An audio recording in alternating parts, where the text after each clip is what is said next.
hello, welcome to our today's Geneva Macro Labs online talk. My name is Marianne Schörling and I'm the head of stakeholder engagement at the Geneva Macro Labs and will be one of your moderators today. Today, we will be talking about achieving sustainability from ideas to results.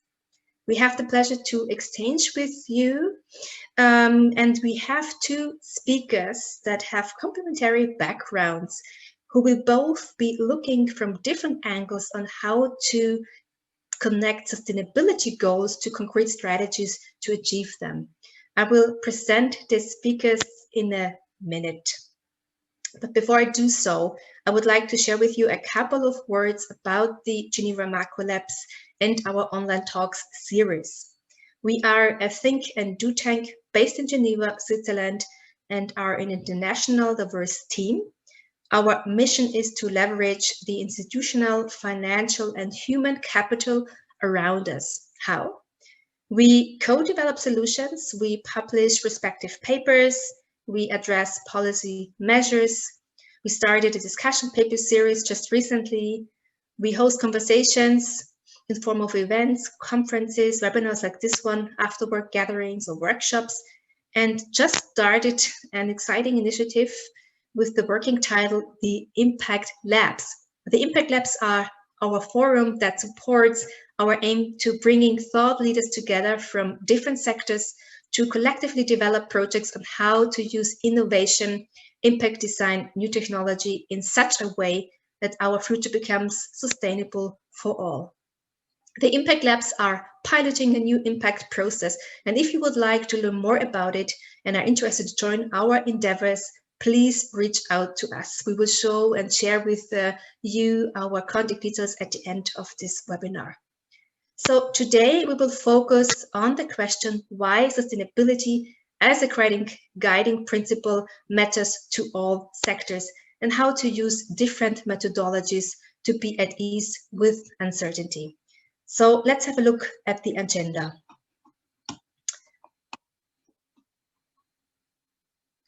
Renate, can you share the screen for the agenda? Okay, so I'll try to do that.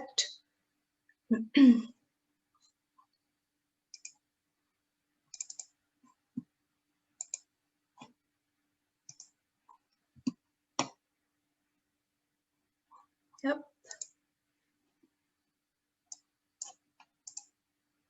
Can you all see the screen? Wonderful. Okay, oh, I should do the presentation mode. So we first have, sorry, now I don't see it again. So we first have Marina Niforos with us, who will be talking about achieving sustainability. Then we will have Gilles Baudet from World of Digits, who will talk about a deep dive into practical issues, and will then go over to the Q&A open discussion. I'll now share a little bit more of words about the structure of this webinar. First of all, Marina Niforos, who serves as serves the Hellenic Corporation of Assets and Participation, will be talking about SDGs and different governance considerations. She is a member of the EU Blockchain Observatory and is working on the United Nations Sustainable Development Goals, the SDGs. She works on deep tech in the creation of markets that goes from financial services to supply chains. Her work includes blockchain and AI with a focus on advancing the SDGs. On the governance side, she has been working on how we can make the uptake of environmental, social, and governance considerations more practical for board directors. And she will explain to us why companies have to be more concrete about what they do through what they report. And right after Marina, as I just showed you, we will then have the pleasure to listen to Gilles Baudet. As I said, he's part of the World of Digits, which is a consultancy agency specialized in digital transformation. Gilles comes from the innovation and design space, and he focuses more on how to move from ideas to results, whether projects, actions, products, or services. We work with different NGOs, international companies, and helps organizations to innovate and design services and applications that are impactful and relevant within their ecosystems. Gilles will discuss what actually can be accomplished when we choose the right methodology. Our two speakers will have each about 10 minutes to share with us their insight. Afterwards, we will have a Q&A session, as you have seen on the agenda, and this will last about 30 minutes. You can post your questions right away as the speakers are presenting, but you're also welcome to share your comments and questions in the Zoom chat during the Q&A. The Q&A session will be moderated by my colleague Renate Günther, who is the Vice President of the Geneva Macro Labs. She will either give you the floor to directly ask questions to the speakers or will summarize similar questions. Well, okay, so our aim is to inspire you to have an interactive exchange tonight, and it will or would be a pleasure to welcome those of you who are joining us for the first time today as new members to our community. So I would say let's start our discussion, and I can see more and more people are joining us as I'm speaking. As announced, our first speaker is Marina Niforos. She has over 25 years experience in strategy and policy emerging technologies in the public, private, and academic domains. She currently runs an advisory firm with a focus on disruptive technologies and economic development. She works with multilaterals such as the International Finance Corporation. She's the lead author on a report on blockchain opportunities for private enterprises in emerging markets and is a member of the EU Blockchain Observatory. Marina is also an INSEAD certified non-executive director with the current mandate on cooperation of assets and participations. This is the Greek Sovereign Investment Fund and a number of nonprofits. She is also an affiliate professor at the Paris on the future of work. Marina, in our preparations for tonight, we were elaborating together on the question of how to get the SDGs Sustainable Development Goals on the agenda of boards and how to make ESG onboarding more concrete. I can see that you have a deep experience in multilateralism. You speak Spanish, French, Greek, and Italian, and you have a clear vision how to move from top-level sustainability goals towards concrete, impactful projects. The floor is yours. Thank you so much, Marianne, and thank you to Geneva Macro Labs for inviting me to share insights with your community today. So I will share perhaps perspectives from two different hats, and thank you for that introduction, Marianne. As you mentioned, I started my career at the World Bank.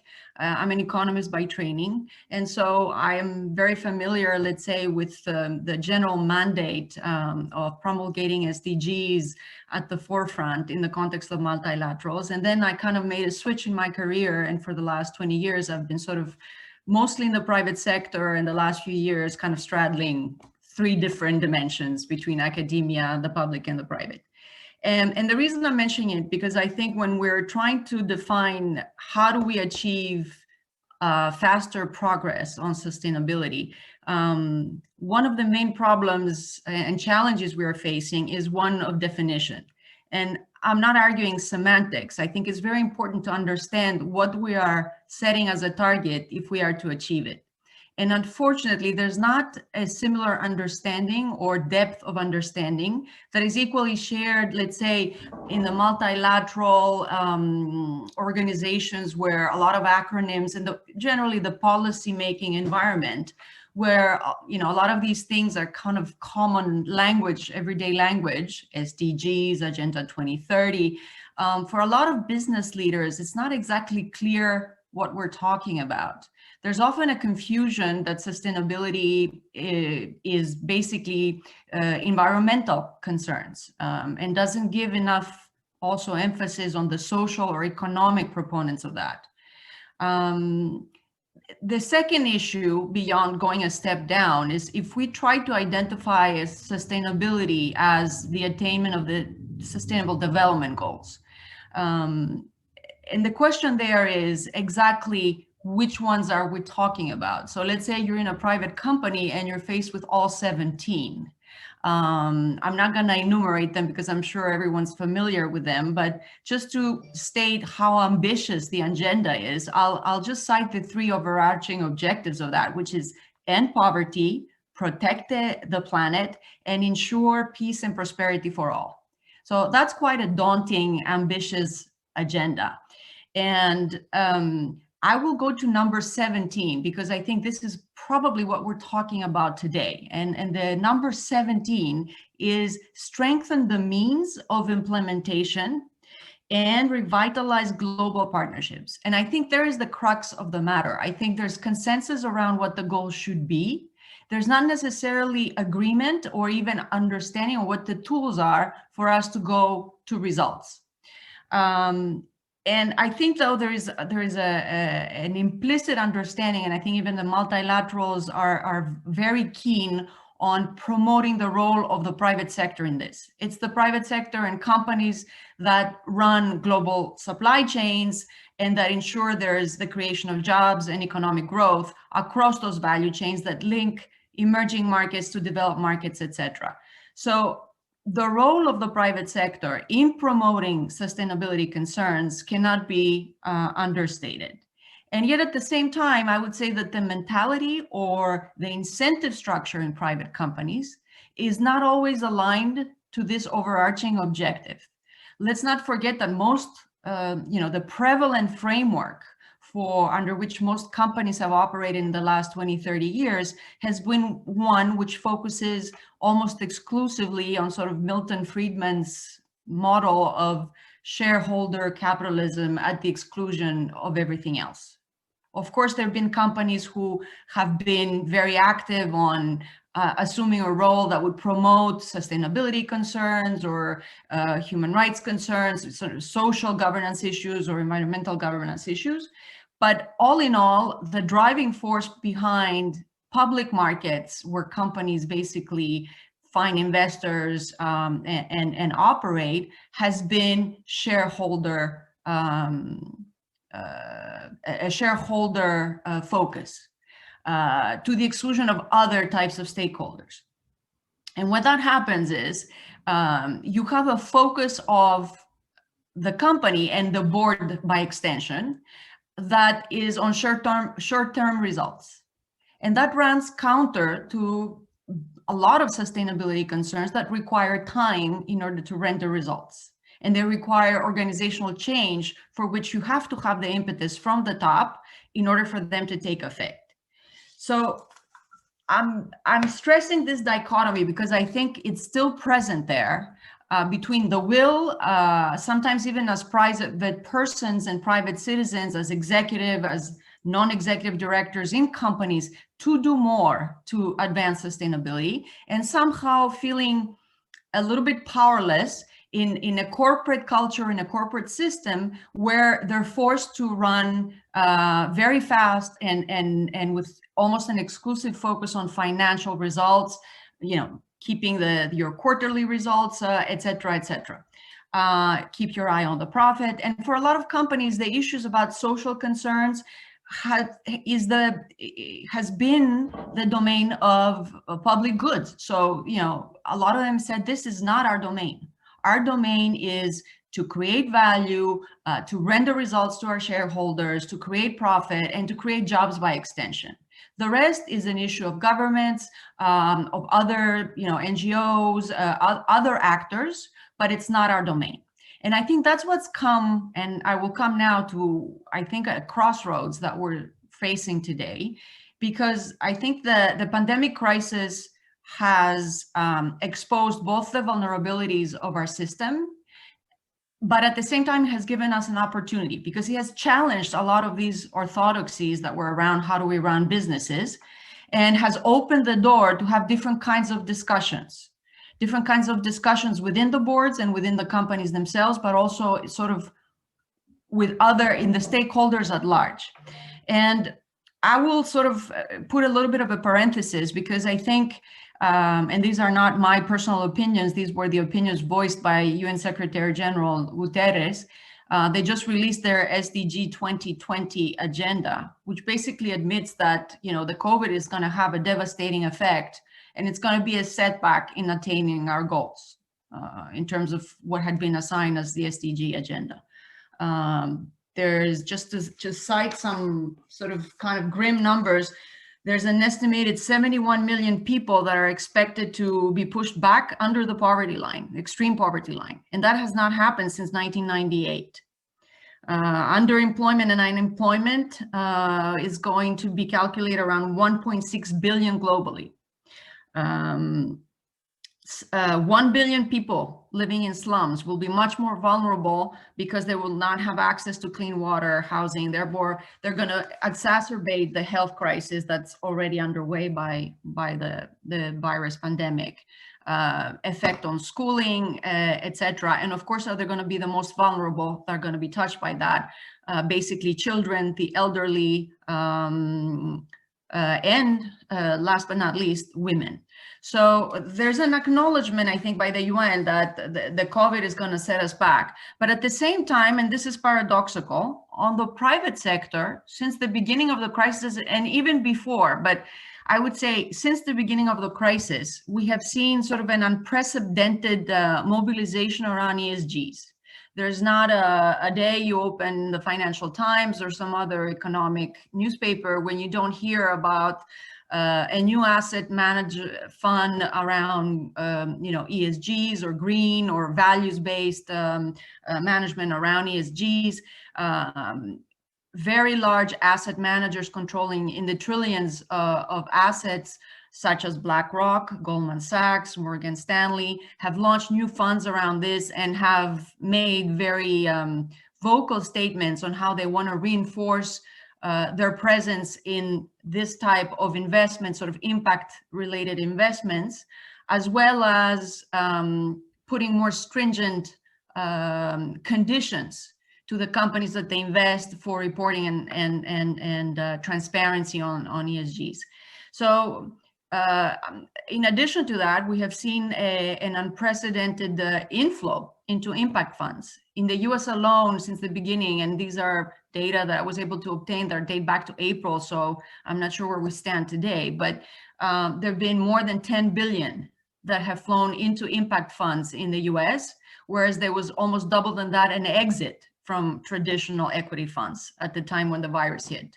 So let's say the capital flow is going towards ESGs. So this is the pressure that's coming from the investor community. And it doesn't look like it's a trend that's going to abate anytime soon. I consider that to be a positive trend because, of course, companies without investors cannot function. So there will be a pressure on companies to start looking and being much more diligent in what they're doing in this area. So that's one lever that I think is pretty positive about the investors acting as a catalyst. The second one is, I would say, is sort of the legal and regulatory pressure. At least in Europe, as you know, there's been work on completing, and it has been completed by the working group in March of the taxonomy for sustainable finance in Europe, about imposing a lot stricter guidelines on financial intermediaries about how they report, what types of things they report, the materiality criteria, etc., in order to ensure that some and a lot of incidents of, let's say, greenwashing or being too soft on the targets when they report on ESGs, that actually is remedied and brought at a much more granular level. Sort of adding to that, now the Commission, Commissioner Reinders just announced and opened a consultation process last week, I believe, or early this week. Last week, I think it was on Friday, an open consultation for putting forth legislation in the near future concerning the revisitation of corporate governance guidelines around Europe so that they're more in conformity with the sustainable finance. That can have dramatic and important consequences for the perception of what the director should be doing. So whether it's an executive director or an independent director in a company, to whom do they have a duty of care? I encourage all of you who are interested in how this is going to work on actually pushing the private sector to start adapting some of these into their actual strategies. to go in and give your comments and give your ideas. The consultation is open to private citizens, not just organizations. So I think it's very important that they get a sense of, you know, what is the thinking in the market from different types of practitioners at different levels of organization, and what's required and what's going too far or it's not enough. So what are the, going now focusing on companies, because like I said, you know, I serve on the board of a company right now. I just finished another mandate. So as a director and also, let's say, as a collective of a board, what is our responsibility? Our responsibility as a board is to provide strategic guidance and oversight. Mm-hmm. Unfortunately, my experience has been, and I think it's shared by a lot of others, for most companies, sustainability has not been a central part of the agenda. Mm-hmm. There are exceptions because some companies, it's their business model is around sustainability, or because they have, you know, a visionary CEO, or they're driven by some confluence of circumstances. But the vast majority would relegate this issue either in a CSR report or some sort of secondary committee, but it's not, to my experience, been central to the strategic discussion of the company. Mm-hmm. And right now, I would say the paradox that companies are facing, and we need to resolve that if we're going to move forward, is that on the one hand, they're pushed to be much more firefighting. So there's much more emphasis, not anymore just on the financial metrics, which was the modus operandi anyway. But right now, most companies just trying to stay afloat. They're trying to manage the response, health, safety, business continuity, their people, their customers, very, very operational level, mm-hmm. To keep the ship from sinking in the midst of the crisis. And at the same time, they're having all these external pressures from the customers, from their employees. Everyone's very worried about where are we going. So they're getting a lot of scrutiny from these stakeholders to be doing something in the medium or the longer term future. So mm-hmm. These are kind of two opposing forces on the boards. And a lot of them are left without many tools on how to go about resolving this. How do we keep the discussion on the board so that then it can trickle down to management and we can have some results? So, you know, we can discuss perhaps, because I think I've overrun my time. Yeah. I will leave it there, and then I'm happy to discuss ideas or receive ideas from others on how we can advance it. Perfect. Thank you, Marina. And this is, yeah, I just wanted to suggest that, and we have the time after we got Gilles' input to discuss a little bit further in detail what you just have shared. Thank you for your thoughts, and in particular about the aspect why we should invest in long-term solutions rather than pursuing kind of a quick results approach. And the SDGs might not be attractive, as you said, as a framework to CEOs, but as stakeholder pressure is rising, there is a window for opportunities to emphasize sustainability and showcase as well how change management and technology can work together. And that brings us to our next speaker, Gilles Baudet. Gilles Baudet is a user experience and innovation manager. He also works as a consultant in Geneva for a European group called the Positive Thinking Company, an independent tech consultancy group that serves clients to develop and implement end-to-end tech solutions. Gilles, you lecture at the University of Geneva, and you say about yourself that you deeply love humans, and you love observing their strategies, behaviors, weaknesses, or perceptual biases. And this is why you chose a job where people are at the heart of the issues. So Gilles, from a methodology point of view, which steps do you think we can take to identify the right sustainability policy in our professions? How can we shift from theory into practice, and how can we actually make that happen? Over to you. Thank you very much. Thank you also, Geneva Macrolabs, for hosting this event. Hope everybody is fine in this COVID episode. Yes, as you said, Marianne, as you introduced, I will talk mainly about how to provide you with methodologies that would permit you to switch or to go from ideas to results. And we will use a lot of the innovation methodologies to go through that. So I will present you with a few slides, if I'm allowed to screen share. Let me just share your presentation. I'll give you the mode, or we'll click for you.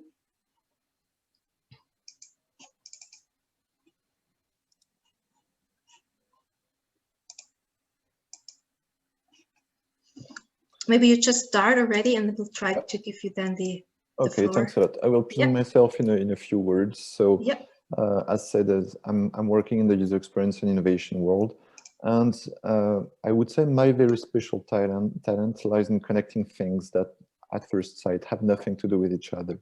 So it's more of a systemic way of thinking. If you can switch to the next slide, please. I would just like to focus on two main things that really enlightened and fed me as a designer, as an innovator.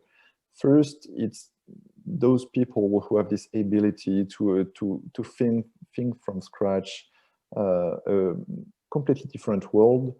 And I was thinking of Sid Mead, who was an industrial designer who made all the Blade Runner movie designs and vehicles. I don't know if you have seen that movie. And two other people who are Joël de Ronet, first a biologist, who wrote a wonderful book which is called The Microscope. So it's the combination of microscope and telescope. And it's two books about the systemic approach. And the other one is written by Christopher Alexander, who is an Austrian guy, architect, and defined what he called a pattern language. So it's a pattern that permits to identify all the ways how human lives are connected through architecture. And it's like incredible subject. So if you can go to the next slide, please. So our focus, how do we go from idea to result? Question is simple, but the way is not that simple. If you can, yeah, please. So what I will use is the design squiggle, which was designed by Damien Newman originally. I don't know if you know that, but the squiggle is quite an easy form to understand what the design thinking or the design process is. If you can switch, yes, thanks. In fact, if you go from the left to right to read this diagram, you will see that it's messy, it goes in every direction, and more the line is more and more straight and goes less in every direction and focuses at the end on single point of focus. And this really illustrates all the situations where you have a lot of indetermination, risk, and when you need to go to the result. And to go from there from ideas to results, there are maybe two methodologies that I would like to share with you that might help along the path. If you can go through, please. Yeah, and first, the two goals that are served by the process is first to reduce the risk and the uncertainty. So you have an idea, you're not sure whether this idea would perform well regarding your project, your ambition, what you want to serve. So that's what you need to do to lower the risk and the uncertainty. And on a second level, you need to raise, if you can advance please, yes, you need to raise the value of your idea towards a result. So you will also secure your investment, or you will get a return on investment, whether it's social, whether it's like whatever, money, social, famousness, etc., etc. And to go through that, if you can click please, once again, there is this design thinking theory. So maybe you've heard of that, maybe you're familiar with that, so I will do just a quick recap. Design thinking has been defined or divided into different steps. There are 4 steps. The first one is composed of this first figure, the first square, that you divide into 2. So if you can click, please. It's the discover phase. So in discovery, you will open your mind, you will get insights about your problematics, your subject, your project. So for instance, you will do research, you will meet people, you will make interview, you will gather any kind of knowledge you can find. Then in a second step, you will define. So after you've opened yourself to the subject in your team, you will close it a bit by defining the exact perimeter of the problem, of the problematic you want to achieve or you want to solve. Once you've done that, maybe you will go through the develop phase. So you will open up again to potential solutions. Maybe you will do one prototype, two prototypes that you will test. When I talk about prototype, it could be like organizations, could be different services, could be a team organization, could be a process, internal process, whatever you need. And the last step is the delivery. So after all this work where you've open, closed, normally you're supposed to end up on a final solution, a prototype that you will test and iterate to your final audience. And this design thinking theory is quite widely used now in the design and innovation phase. I would like to share with you a small modification or a small or different approach regarding this design thinking phase that we use now in our organization. So if you click now, once again, please. So we use 3 steps. The first one is about innovation. So it's really about to lower all that risk and uncertainty. So if you can click again, thanks. So it's all lies in defining the problem and frame the context, as I said beforehand. The goal is to generate ideas, as much ideas as you can, and then to be able to pivot on the ideas. Pivoting is once you've learned that the idea you had was not good enough, you can try to find a variation, a slight modification of that idea and exploit it. Then you need also to reduce the uncertainty, and ideally innovation is done through collective intelligence. You work in a group, you break the silos, you involve everybody, every kind of actor who is inside the process and who is a potential user. It's super important. Then the second step is about what we call experience. Now that you have a good knowledge of the problem, the overall, the context, and you've generated a lot of ideas in a multi-control environment, then you can begin to gather a bit more knowledge. So focus on some use cases, users, processes, and begin to find solutions. So you will draft maybe 1, 2, 3 different solutions, prototype them, test them, and iterate to ensure that the ideas you had and the prototype you produced will reach the goal and reach the results you're expecting. And the final phase is about management and strategy. In that phase, you will ensure that the prototype you had will be pushed and finalized into a product that makes sense, that is durable, and that is sustainable as well. So for that, you will use issues like product management, ecosystem, governance, and strategy.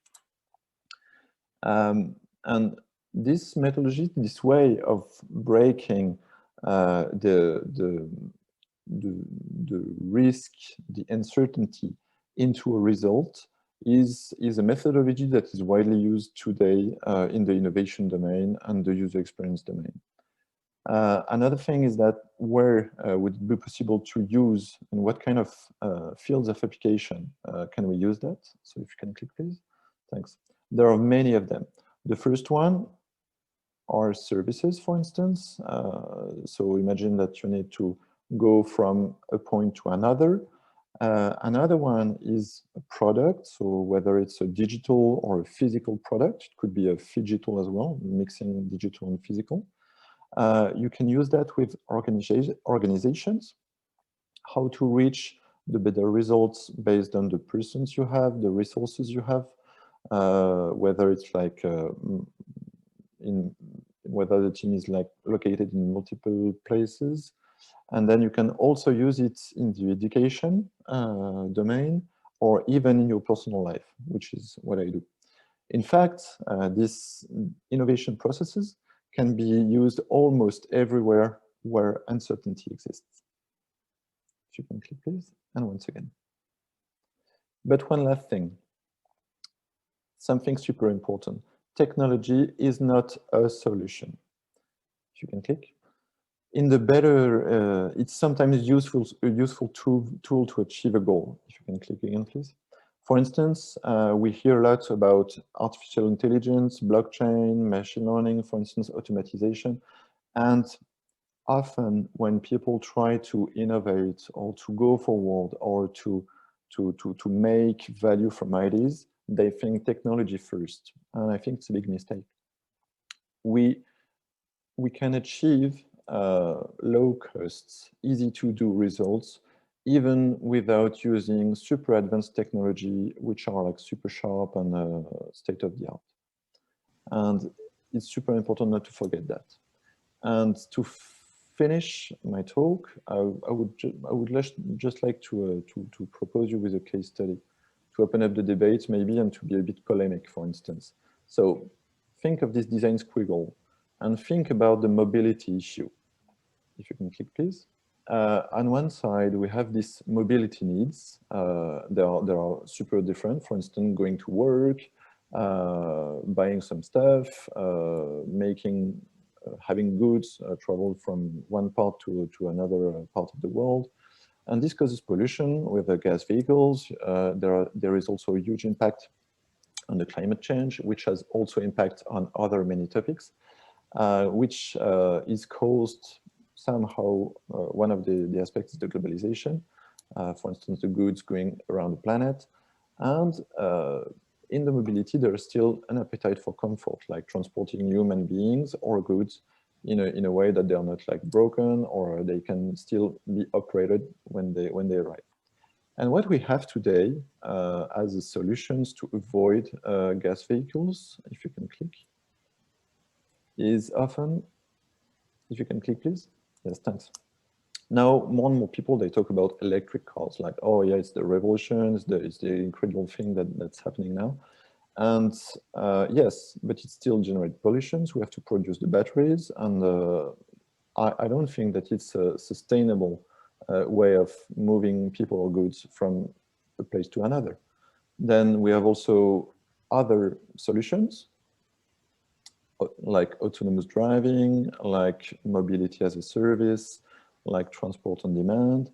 But what about reconsidering just simply the need for mobility? The best way to save on the mobility is not to move, of course. And for instance, one point of view that could be shared among you is that today we have all the transportation system that we need. We have the roads, we have the motorways, we have a lot of vehicles, and just sharing our vehicles would be easy to do. We have all the resources yet. We don't have to do research, R&D, and it's what it needs is a cultural massive change. And the question is, how do we make such change happen? Thank you very much. I hope you learned something. And don't forget to share your ideas, because otherwise they will be useless. Thank you very much.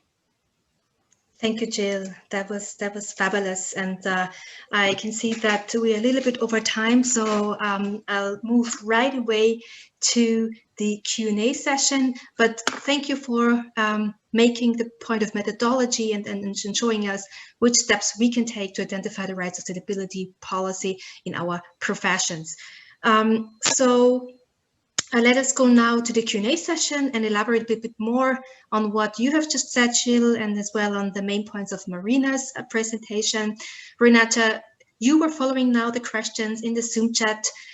Can you already start with one question that you found quite a good start into our Q&A debate?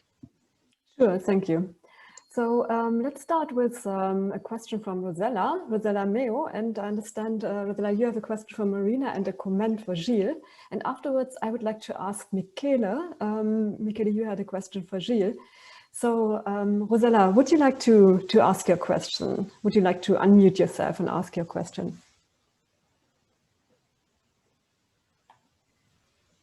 Good evening, everyone. Sorry, but my camera doesn't work.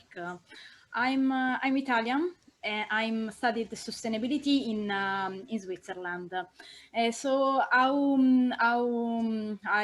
wrote, thank you for the practical approach to the sustainability, because every day everyone discuss about sustainability issue, but only idealistically. And my question is about the high cost of sustainability. What is your strategy or suggestion, Marina, about how it's possible to make more competitive the sustainable business model for the company in the short term? Because I think that it's impossible to ignore the short term. And so what do you think about that? And what is the government's goal, the government's rule about the sustainable practice? Thank you, Rosella. So let me start of what I mean. Do I think there could be KPIs that would be, if my understanding of the first part of your question is, what kind of target should we be having, and could they be global or uniform, correct? Yes, exactly. So there is no global standard, and this is part of the problem. This is why we stay a lot on the discourse, as you said, idealistic or, you know, aspirational, I will say it, as goals, and not practical.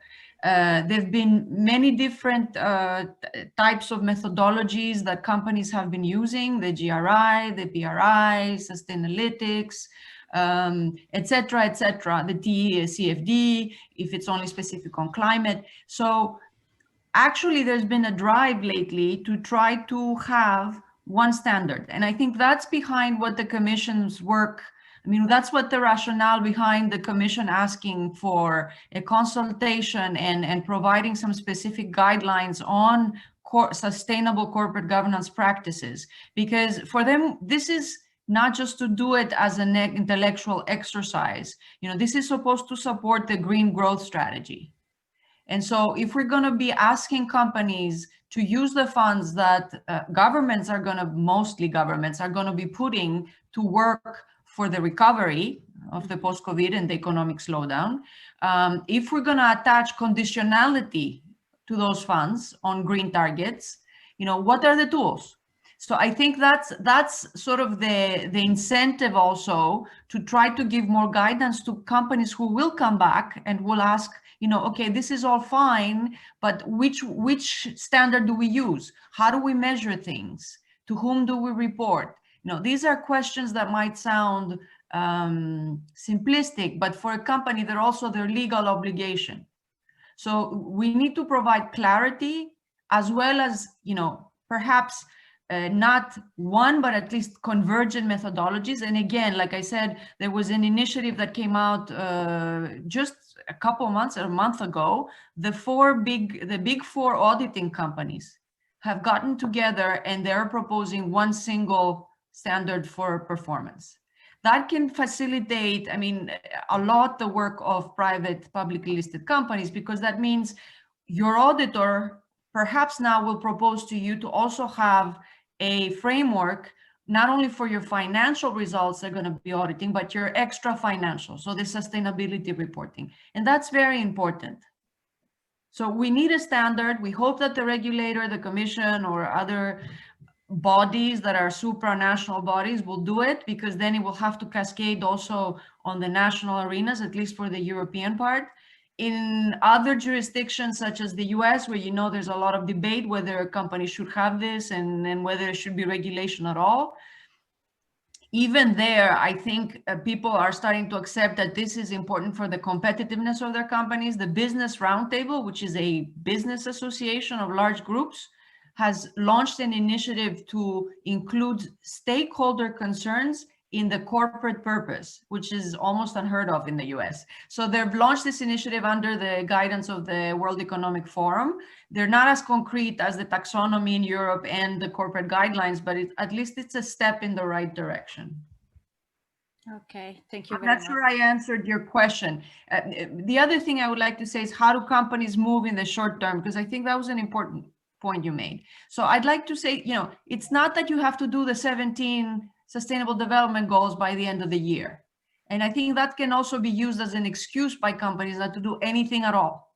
So, you know, you can set more modest targets, or you can choose targets that are much closer to your business model. But the importance is to disclose, to show progress, and to be committed, to show that there's some process underway, that is not just a lot of, you know, good PR around it and then there's no substance. Thank you. Thank you very much.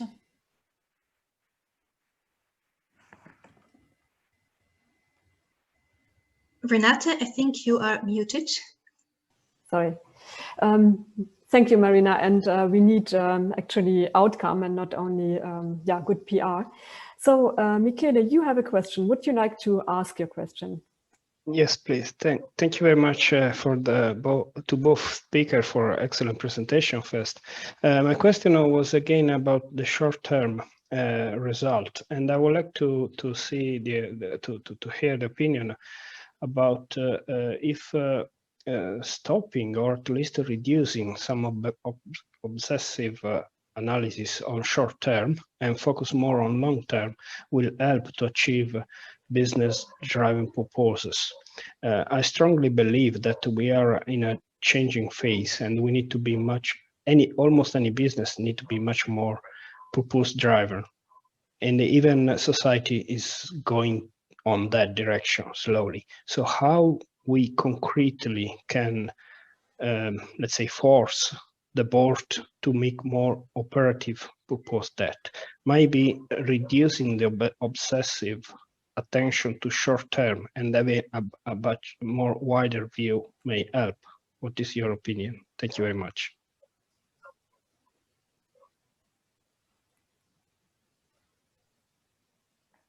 So, Gilles, would you like to go ahead with some comment? I think I will leave the talk to Marina. Okay. Yes. So what are the practical steps the board can take? First of all, let me say, I completely share your point of view. I think not only it's something that we should be doing, but I think that we are at the crossroads where the pressure for companies to go in this direction will be so catalytic they won't have another choice. At least that is my perception, okay? Because I think we've been through a crisis that has challenged all fundamentals, not just the financial well-being of people, but what they hold most dearly, their health, their families, their mental health. So I think we've never had as much of a shakedown as we've had in this recent thing, which is still going, by the way.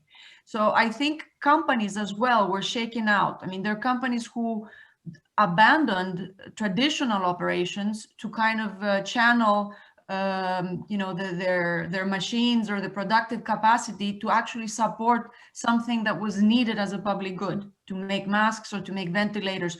So that was actually would have been considered under normal market conditions a breach of duty, right? Because you weren't serving your stated business purpose, and yet it was necessary and companies did it. Now, I think the challenge now is how to keep the momentum going so that when the crisis starts abating a bit, not everybody goes back to business as usual. And there, I think, unfortunately, it's the economic crisis that's going to come to push us to keep the momentum, because I think we've seen the unemployment numbers. We've seen that there's a certain number of jobs that are not going to come back because of this forced digital transformation as well. There's going to be forced transformation all around. And I'm hoping that, going back to Gilles' point, that's going to lead also to a governance innovation. People are going to be forced to think differently and do things differently. What that means for the boards means that it will have to create, for example, specialized committees to look into this. They will have to ask management to tell them what are they doing about their stakeholders.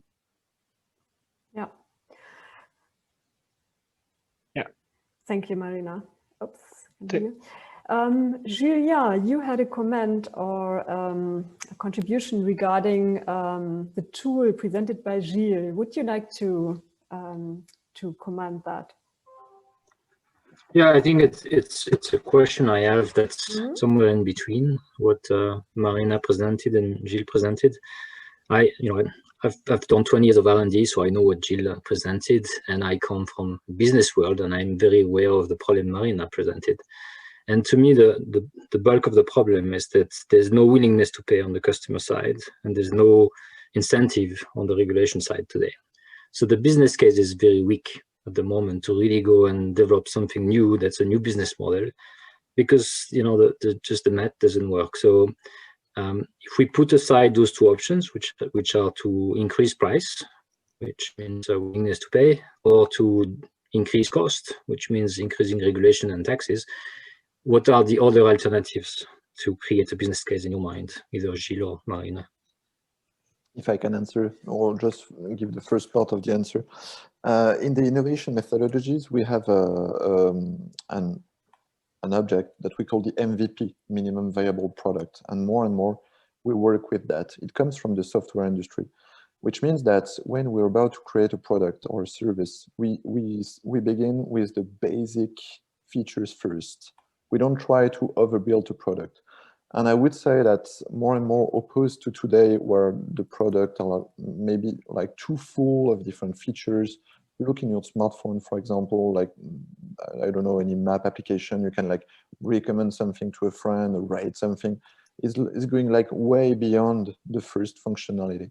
And to me, the price is not really an issue, because it's more about, are you willing to integrate an innovation process in your production process? That's, to me, it's more the issue, because in the end, the price won't have to be higher or repellent for the competitivity. I really think that, for instance, if I take back my example about the cars, think about all the billions of dollars that are injected every year into the research and development of electric cars or intelligent automotive, versus what would be the effects of injecting the same amount of money into car sharing politics. I think the change would be tremendous. And I leave Marina for the rest. Very quickly, I agree with Gilles. I think it's not an either or proposition. It's perhaps thinking about the whole thing differently. And I think most companies have seen sustainability as a potential risk, reputational risk, stakeholder risk, whatever you have it. They haven't focused enough on the opportunities. So they haven't, I think, fully seen it as a potential strategic development of markets. It's when that shift is going to be not only as being sort of a lowering your cost of capital, but also increasing the top line, your EVA. I think that's where you're going to see a massive shift, and people are going to start thinking differently about the products that are viable. And I think it is happening, for example, in the renewables, you're seeing a massive shift. The oil companies cannot retain any talent anymore on the other side.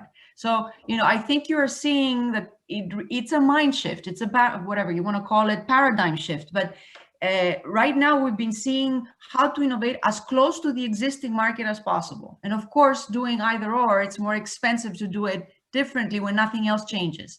What if there's a new market and you provide a new solution? So again, I go back to Gilles' point. They have to also think about it completely differently than what they have done in the past. Yeah. Thank you, Marina. So time is running short. A lot of questions. I'm taking just the last one from Baptiste to Gilles. Baptiste, would you like to ask your question? And then I hand over back to Marianne for the end notes. Yes, thanks. The question quickly is about, Gilles said technology should not be an enabler of innovation. It's not a solution for innovation. But I am wondering if we can consider sustainable need itself as an enabler of innovation, or should we have to always focus on the business needs, the market needs, or the consumer needs, to be sure that our idea or product or services or concept will succeed. To answer your question, I will say that I would say an issue with wording, because to me, innovation or sustainable goals are a driver. It's the way you will drive your innovation process or your product/service construction process. And nobody can force you to embed sustainable goals within your innovation process, as we've seen so far in the like 40 latest years, but it's changing. And the customers, what is important is that instead of better knowing what they need, is once you really meet their needs, and if you do it in a way that is with a lot of common sense, and if you are using less, I don't know, technology or gadgetization, maybe you will end up with products that are smart, clever, costless, easy to fix, easy to repair, that will lead to a second life, incidentally.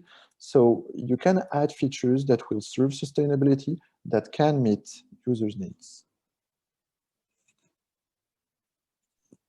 Thank you, Gilles. And well, I just, the regie told me I can take one more question. I want to give the floor to Eckhart, and then I hand back to Marianne and ask you for a short answer.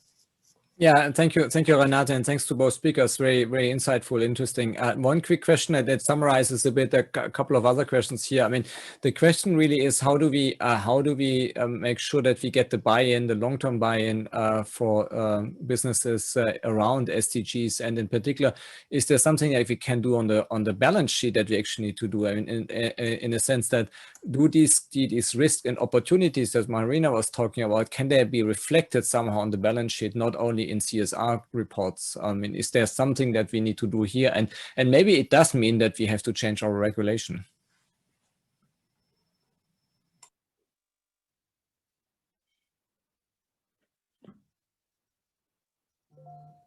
Marina, would you like to go first? Okay. Yeah, I think the regulation is going in that direction. I am not sure that he's gone to the granular level or proposing accounting standards that will have, let's say, evaluation of your ESG, equity, just to put it like that, in a way, to have a specific valuation of that, because the metrics are not there. But I think as we move forwards to a convergence of metrics that are becoming much more specific and measurable, I think why not being able to say that a convergence of a few of those would actually constitute the valuation of your SDG equity. Ideally, that would help also the pricing and the comparison across different companies, which would make it easier for asset managers to say, this is a good product ESG wise, this is not. Thank you, Marina. So I'm handing over to Marianne now for the end notes. Thank you, Renate, and I try to keep it very short as we are almost closing the session, and thank you for showing the slides. So thank you, Renate, and also a warm welcome to our speakers and as well to the audience.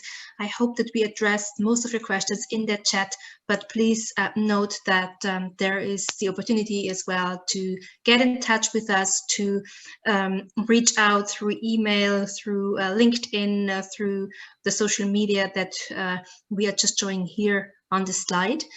I thank you for your active participation today.